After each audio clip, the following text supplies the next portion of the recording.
நெல்லை காவலர் கொலை குறித்து சட்டப்பேரவையில் அதிமுக எம்எல்ஏக்கள் அமளி. கேள்விகளுக்கு பதிலுக்கு தயார். டிவியை பார்த்து தெரிந்து கொண்டேன் என்று கூற மாட்டேன் என்று முதலமைச்சர் பதிலடி.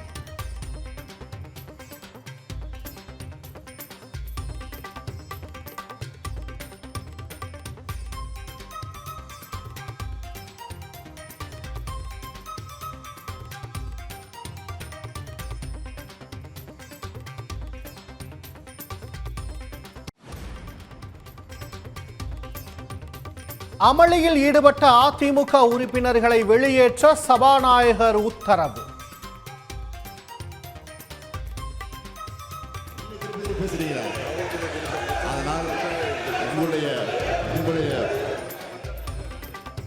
அதிமுக எம்எல்ஏக்கள் அனைவரும் நாள் முழுவதும் சஸ்பெண்ட். தங்கம் விலை சவரனுக்கு 840 ரூபாய் உயர்வு. ஆபரண தங்கம் விலை சவரனுக்கு 67,000 ரூபாயை நெருங்குகிறது.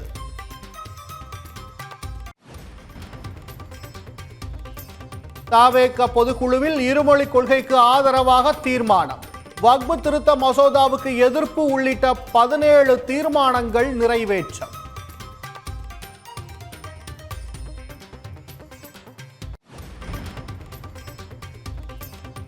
தவேக பொதுச் செயலாளர் ஆனந்தை வருங்கால முதலமைச்சர் என கூறி போஸ்டர்கள் ஒட்டப்பட்ட விவகாரம். வேண்டுமென்றே சிலர் குழப்பத்தை ஏற்படுத்துவதாக ஆனந்த் விளக்கம். நான் ஒரு சாதாரண கோடான கோடியில் ஒரே ஒரு சாதாரண ஒரு தொண்டை. அதுக்கெல்லாம் நீங்க என்னை பார்த்து கேட்கலாமா? வேணுக்குனே சில விஷமிகள் அந்த மாதிரி ஒரு 5-6 போஸ்ட் ஒட்டிச்சுன்னு நீங்க இந்த கேள்வியை கேட்கலாமா? இந்திய தொழில் கூட்டமைப்பின் தென்னிந்திய மாநாட்டை தொடங்கி வைத்தார் முதலமைச்சர் மு.க. ஸ்டாலின். சென்னையை உலகத்தரம் வாய்ந்த நகரமாக மாற்ற அரசு 3வது பெரும் திட்டத்தை தயாரித்து வருவதாக பெருமிதம். இந்தியாவோட மொத்த மின்னணு பொருட்கள் ஏற்றுமதியில் 37.1 விழுக்காட்டோட தமிழ்நாடு முதலிடம் வகித்து கொண்டிருக்கிறது. அதுவும் கடந்த 11 மாதங்களில் 12.6 பில்லியன் டாலர் மதிப்புள்ள மின்னணு பொருட்களை ஏற்றுமதி செஞ்சு புதிய உச்சத்தை தொட்டிருக்கிறோம். தமிழ்நாடு முழுவதும் தொடங்கியது 10ஆம் வகுப்பு பொதுத் தேர்வு. 9 லட்சத்துக்கும் அதிகமான மாணவ மாணவிகள் தேர்வு எழுதுகின்றனர். நல்லா தான் ப்ரிப்பேர் பண்ணியிருக்கோம். எங்களுக்கு ஸ்கூல் ஃபுல் சப்போர்ட் கொடுத்துருக்காங்க. நாங்கள் நல்லா படிச்சிருக்கோம். நல்லா படித்து நாங்கள் ஸ்கூலுக்கு ஃபுல் சென்டம் எடுத்து கொடுப்போம். 100 நாள் வேலை திட்ட ஊதியத்தை உயர்த்தி அறிவித்தது ஒன்றிய அரசு. தினசரி ஊதியம் 336 ரூபாயாக நிர்ணயம். எல்பிஜி லாரி உரிமையாளர்களுடன் எண்ணெய் நிறுவனங்கள் நடத்திய பேச்சுவார்த்தை தோல்வி. 4000க்கும் மேற்பட்ட டேங்கர் லாரிகள் இயக்கப்படாததால் சமையல் எரிவாயு சிலிண்டர் தட்டுப்பாடு ஏற்படும் அபாயம்.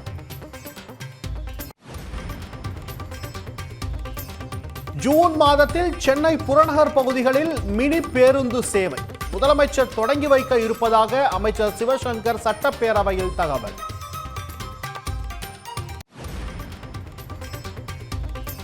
காரைக்குடி மாநகராட்சியை கண்டித்து வணிகர்கள் கடையடைப்பு போராட்டம். நிலுவை வரி வசூலில் கடுமை காட்டுவதாக கூறி எதிர்ப்பு. வேதாரண்யம் கடலில் விடப்பட்ட 189 பங்குனி ஆமைகள்.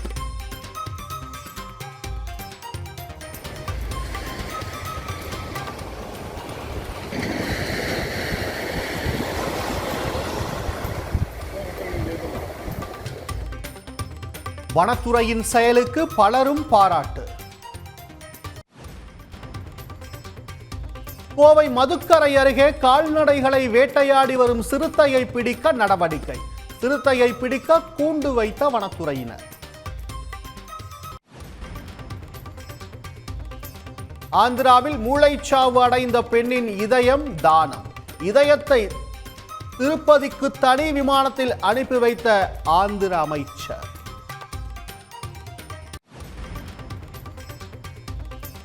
நிதி பற்றாக்குறையை ஈடுகட்ட 8 லட்சம் கோடி ரூபாயை கடன் வாங்குகிறது ஒன்றிய அரசு. கடன் பத்திரங்கள் மூலம் நிதி திரட்ட திட்டம்.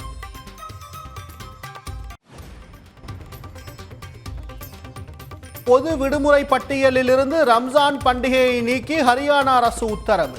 மீரட்டில் சாலைகளில் சிறப்பு தொழுகை நடத்தினால் கைது என எச்சரிக்கை. ஹரியானா ஊபி அரசுகளின் நடவடிக்கைகளுக்கு கடும் கண்டனம்.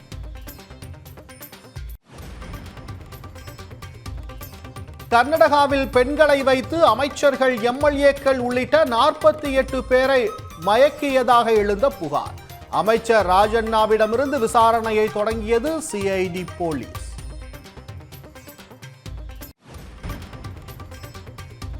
கர்நாடகாவில் நந்தினி பால் விலை லிட்டருக்கு 4 ரூபாய் உயர்வு. ஏப்ரல் 1ஆம் தேதி முதல் நடைமுறைக்கு வரும் என அமைச்சர் அறிவிப்பு. இன்று சென்னையில் நடைபெறும் ஐபிஎல் போட்டியில் சிஎஸ்கே, ஆர்சிபி அணிகள் பல பரீட்சை. வெற்றியை தொடரப்போவது யார் என ரசிகர்கள் எதிர்பார்ப்பு. உடனுக்குடன் செய்திகளை தெரிந்து கொள்ள சன் நியூஸ் பெல் ஐகானை கிளிக் பண்ணுங்க.